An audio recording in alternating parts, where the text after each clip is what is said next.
Welcome back to my channel, guys. I'm just after making my morning coffee. I use these Nespresso pods and I get Melosio. It's like the perfect strength if you're a little bit caffeine sensitive, but if you want to kick off your morning coffee. I know this is weird, but I actually hate this foamy stuff on the top, so I'm going to scoop that out. I don't know why, I just feel like the texture of the foam touching my lip, no. It's not it. I don't like it. Guys, if you hear whistling in the background, I'm going to do everything I can when I'm editing this video to get rid of the whistling, but there's a huge storm today in Ireland. Well, it was actually overnight. It's kind of coming to the end of the storm now. And the wind, I think it was like 180 kilometers in some parts of the country. So it was a serious storm. Thankfully for us, nothing bad happened here. We still have electricity. I think there might be like a few trees down on the roads, but nothing crazy, thank God. But apparently it was meant to be like one of the worst storms that Ireland has ever seen. Red alert for the whole country. Please excuse if it sounds like there's someone whistling on the roof because this place is all windows. Guys, I actually can't cope with Pablo. I couldn't find him. I was literally just looking for him around the apartment for 5 minutes. And this is where he is. I've never met a dog that enjoys following the sun more than he does. But if you glanced, I can't see any dog. Like, you have to look for him. So myself and Alex actually had plans to go on this gorgeous little romantic cottage getaway today, but we've moved that booking to tomorrow just to be safe because it's in like West Cork. It's about an hour drive into the countryside and I just wanted to make sure that the roads were going to be safe. But I've decided I'm going to bring you along on my day today anyway. So it's been a while since I've showed you the apartment. Obviously I'm in here now like just over 2 years. And I know this isn't my forever home, but at the same time, I still wanted to put my own touch on the place a little bit. And I've made a few upgrades that I'm going to show you. So the first and favorite upgrade, guys, is the new couch.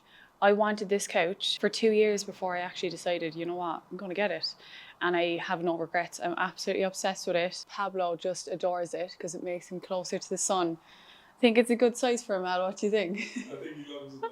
So I feel like I still need a rug for here. And I don't know why, but every time I record it, it looks grey or brown. And it's green. I'm trying to see, will this pick it up? It's actually like a sage green. Like the description of the couch is sage green, but it just looks brown and grey in videos. All right, the next upgrade that I made was the dining table. And I'm absolutely obsessed. So when I moved into this place, I actually bought it furnished.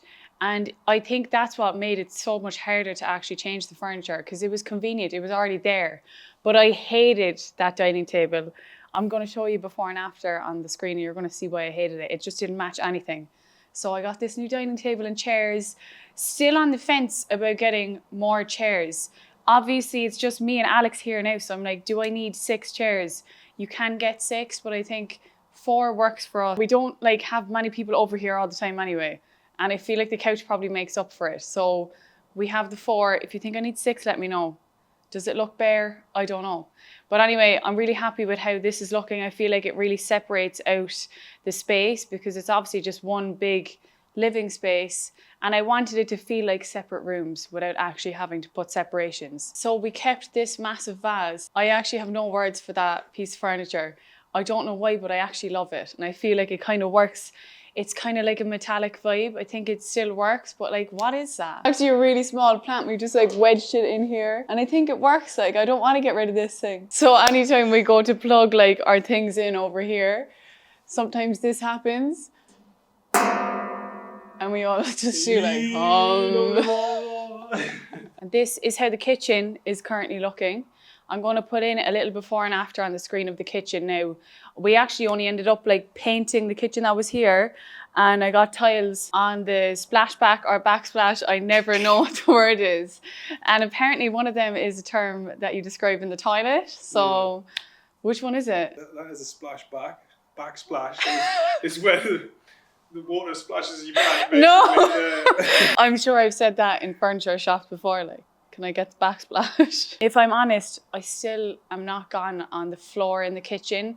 I'd much prefer like a wooden floor, but I haven't gotten to that point yet. I don't hate it. Like I don't hate the kitchen, but I still feel like there's a few improvements to make.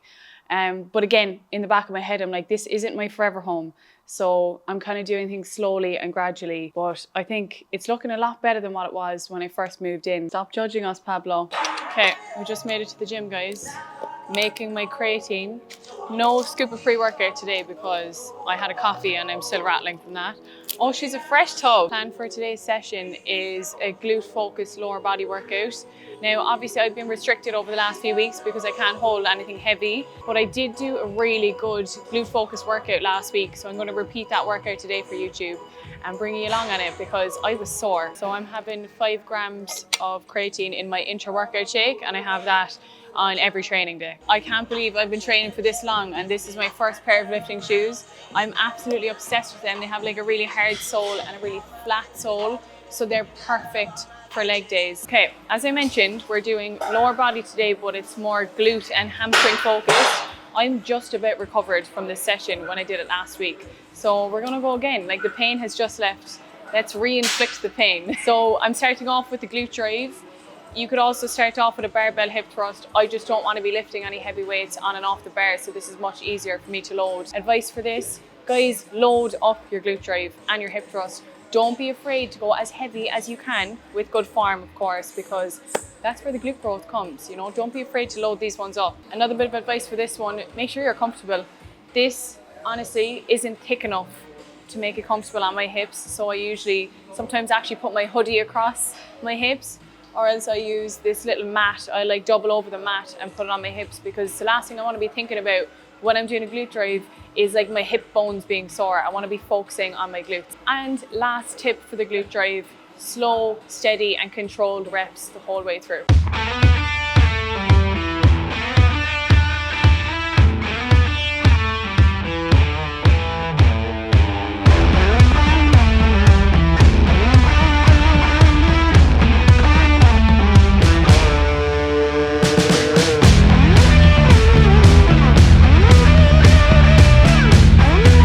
Next up, we're moving on to one of my favorites, the back extension.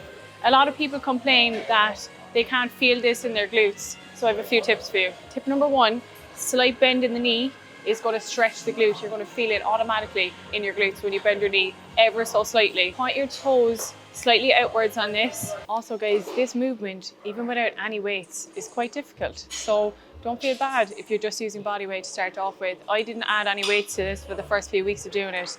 Now I use plates, so I could use 5 kilo, 10 kilo plate. You could also use a straight bar, you could use a dumbbell, but the main thing is to keep it close to your chest, because if you're holding the weight down, it's going to get in the way of you like fully extending at the bottom of the movement. Even when this is down to the shortest adjustment, I still need to add on plates. So this is how I do it. And then I can wedge my heel in under here. So that gives me an extra like inch there, maybe inch and a half. You want to make sure that the pad is sitting just under your hip, so it's not getting in the way of you bending down and back up again.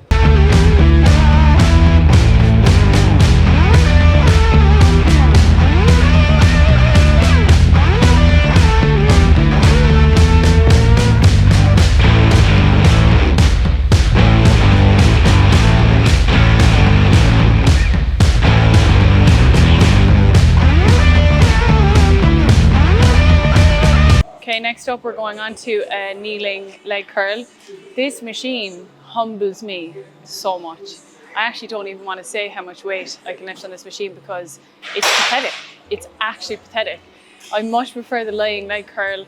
Can't do that today. If you compare my RDL weight to like a single leg curl, like you wouldn't think it's the same person. Gotta do what you gotta do. With this movement, or with any kind of hamstring curl, to be honest, you want to make sure that your hips are fixed in position, flat against the pad, and you don't want your upper body moving at all. You want to feel like you're literally stuck, and the only part of you that's moving is from the hip down.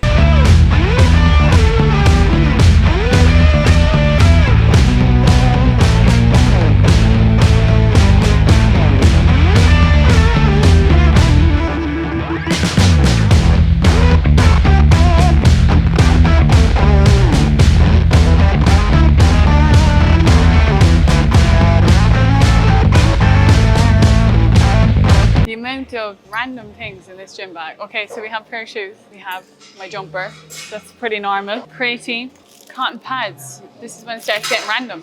Energy and focus, these are really good. Do you know, if you just like need a hit of caffeine but you don't want to drink a cup of coffee or have like a drink of pre-workout, take one of these. One tablet has 100 milligrams of caffeine. I have an adapter. To be fair, I just travelled with this bag last week. Nail file. Another mini nail file. We have a comb, a battery pack. We have multiple lip products. Okay, I found what I was looking for. My cable cuffs. For this movement, I personally love pointing my foot slightly outwards at around a 45-degree angle, holding my glute while I'm doing it. If you need to hold your glute to practice the mind to muscle connection, it works. And nice and slow and controlled for this. You want to keep your core tight and really just focus on moving the weight with your glute.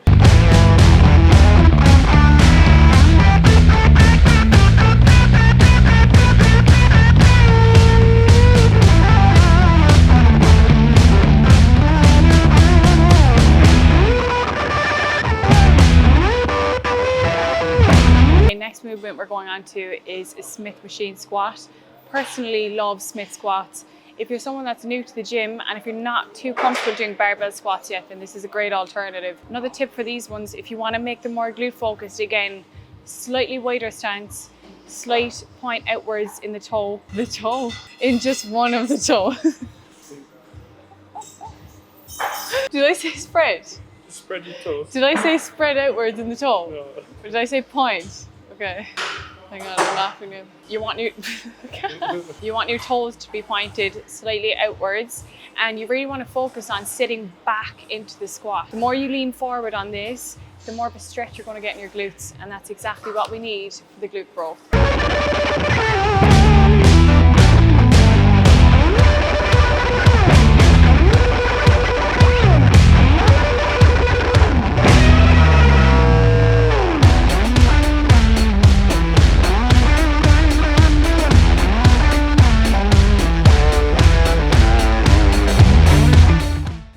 Okay, that's our gym session done. We are having some blueberries. We're going to get a food shop. Yeah, we've nothing in anyway for our dinner, so I want to get something for the dinner tonight because it's Friday and we've just about ran out of everything that we bought earlier in the week. As I mentioned earlier, we're going to this lovely cottage place tomorrow. We're going to be there for 2 nights, so I want to get like a little bit of a food shop for over there as well. In the past, I definitely took the if it fits your macros approach, and if it fit my macros, I was eating it. I didn't really think much further than that, but the way I approach my diet now and what I eat is much more health conscious. That doesn't mean I don't eat any chocolate or sugary things or anything ultra processed. I feel like that would be almost impossible. So I definitely still apply like the 80-20 rule to my diet. 80% whole foods, foods that make me feel good, and 20% sweet treats and things that aren't deemed as healthy, but I still enjoy them, because that approach for me always works best. I hate extremes when it comes to anything, because if it's extreme, I feel like it's not going to last. But over the last 12 months, I have definitely become a lot more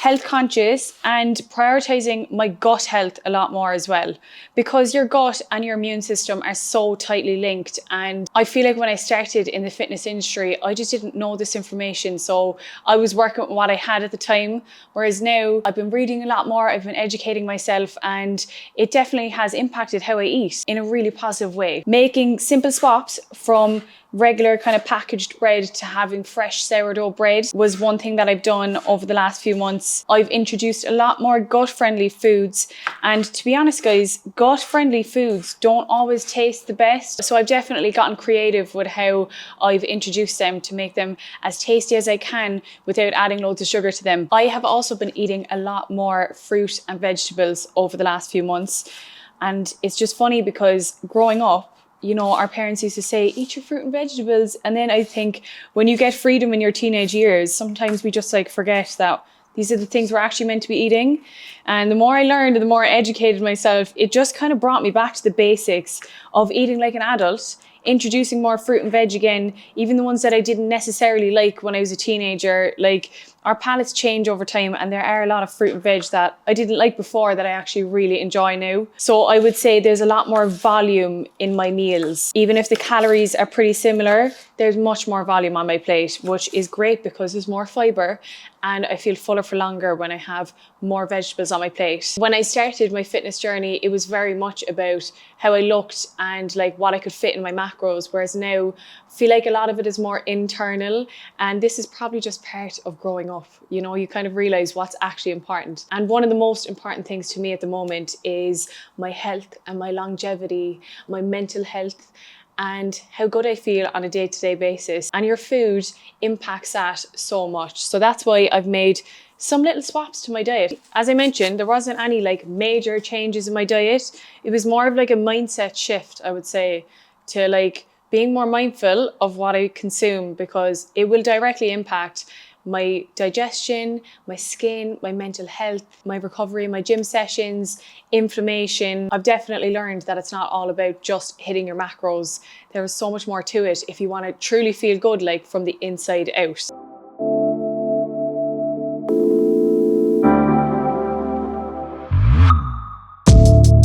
So I'm just planning my social media posts for my coaching account this week. And guys, I just have to show you Magda's transformation. So this is Magda, right? She has 2 kids and she's after having 2 C-sections. Like, how insane is that transformation?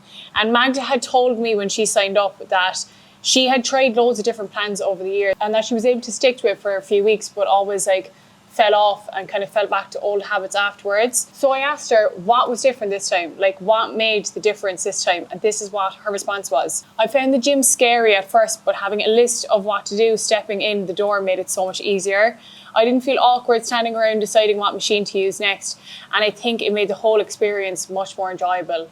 And guys, if I had a penny for every time I hear even my own friends and family say that the only reason they won't start their transformation is because they have gym intimidation, gym anxiety, it's a real thing and it really does stop people from achieving their goals. And this just made me so happy because obviously with my coaching app, I've recorded every single exercise on the app. So it's almost like having me in your pocket when you go into the gym. If you've never done exercises before, I'm going to be in your pocket doing a step-by-step tutorial with you. And I'm just glad that that made the biggest difference for Magda in her transformation, because the start is always the hardest, let's be real, especially when it's something new. If you ever get the chicken ick, which I get quite often to be honest, it just comes and then that's it, I can't eat it for months. Just shred it up. The chicken ick disappears if it's shredded. I don't know what it is, like it's a hack. And dinner is served, guys. We're having chicken, potatoes, veggies, and a little bit of gravy. My little Velcro dog. There we go. Anyway, guys, we're about to unwind for the evening. We're watching Kin on Netflix. It's like an Irish gang series and we're both absolutely hooked. So we're going to put that on. I'm going to go in, take off my makeup, get ready into my cozies, and also I need to pack. Actually, I just remembered I need to pack for our little getaway. So I'm going to wrap up the video here, but I hope you enjoyed it and I'll catch you next time.